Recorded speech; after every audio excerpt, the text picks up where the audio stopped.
Blanchiment, enrichissement illicite, lutte contre la corruption, la fin de l'Ocléi. Face à la pression des potentiels clients de l'Ocléi, le gouvernement est sur le point de capituler et de le dépecer, n'en faisant désormais qu'une coquille vide. La mort de la lutte contre l'enrichissement illicite. En février 2001, le gouvernement du Mali a créé une autorité administrative indépendante, l'Office central de lutte contre l'enrichissement illicite, OCLEI. Elle venait s'ajouter et compléter l'arsenal déjà existant composé, entre autres, de la cellule de traitement des informations financières, CENTIF, et de la cellule d'appui aux structures de contrôle de l'administration, CASCA. Si la création de l'Office central de lutte contre l'enrichissement illicite a été vue d'un bon œil par les Maliens, ce ne fut pas le cas, dès sa naissance, des syndicalistes, qui ont déjà commencé à ruer dans les brancards et à demander sa disparition pure et simple.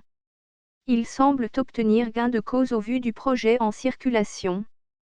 L'Ocléi a pour mission de mettre en œuvre l'ensemble des mesures de prévention, de contrôle et de lutte envisagées au plan national, sous-régional, régional et international contre l'enrichissement illicite. À ce titre, il est chargé d'assurer, dans le respect des compétences propres à chacune des structures concernées, une coopération efficace et la concertation des autorités nationales, directement ou indirectement concernées par la lutte contre l'enrichissement illicite, de prendre communication des déclarations de biens aux fins d'exploitation, de recevoir également toutes autres informations utiles nécessaires à l'accomplissement de sa mission, notamment celles communiquées par les organes de contrôle et d'inspection ainsi que les officiers de police judiciaire. L'OCLEI peut demander aux assujettis ainsi qu'à toute autre personne physique ou morale, la communication des informations détenues par eux et susceptibles d'enrichir les éléments justifiant la saisine des autorités judiciaires compétentes, d'effectuer ou de faire effectuer des études périodiques sur l'évolution des techniques utilisées aux fins d'enrichissement illicite. Sa mission qui fâche surtout les syndicalistes est qu'il peut recevoir les réclamations, dénonciations et plaintes des personnes physiques ou morales se rapportant à des faits d'enrichissement illicite. Nous n'avons jamais caché notre opposition à l'Ocléi, mais nous sommes les seuls à avoir ce courage. Si la lutte aboutit, c'est que les politiques sont plus que nous dans cette opposition, affirme un syndicaliste. En tout état de cause, selon nos sources, le gouvernement s'apprête à apporter des amendements techniques à la mission initiale. Ces amendements techniques se situent à 6 niveaux et feront de la structure une coquille vide, selon notre interlocuteur. Bien entendu, à l'Ocléi, personne ne veut se prononcer sur ce projet. Au niveau du gouvernement, ils sont nombreux à ne pas approuver. L'Ocléi est un organe qui fait le suivi et l'analyse des déclarations de revenus effectuées à la Cour suprême de quelques 1400 fonctionnaires, gros gestionnaires de fonds publics. Si on lui enlève son pouvoir d'enquêter, il n'a plus sa raison d'être. Amendement technique ou dépeçage ?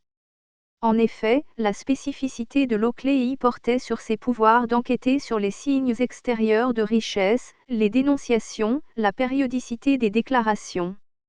Les amendements techniques prévoient de retirer à l'Ocléi le pouvoir d'enquêter et de le remplacer par une faculté de s'informer.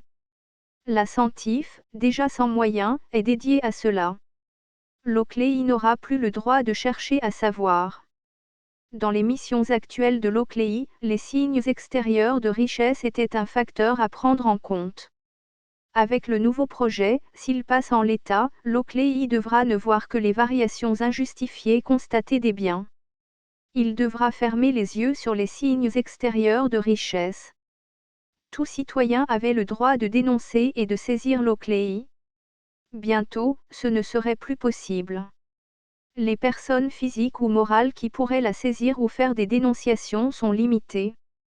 Actuellement, la loi oblige les assujettis à déclarer annuellement leurs biens.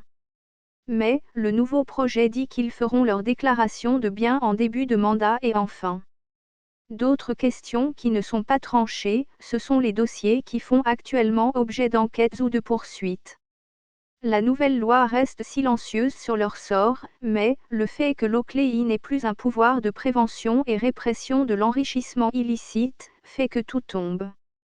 C'est la fin de la lutte contre la corruption au Mali. Source, Mali Tribune.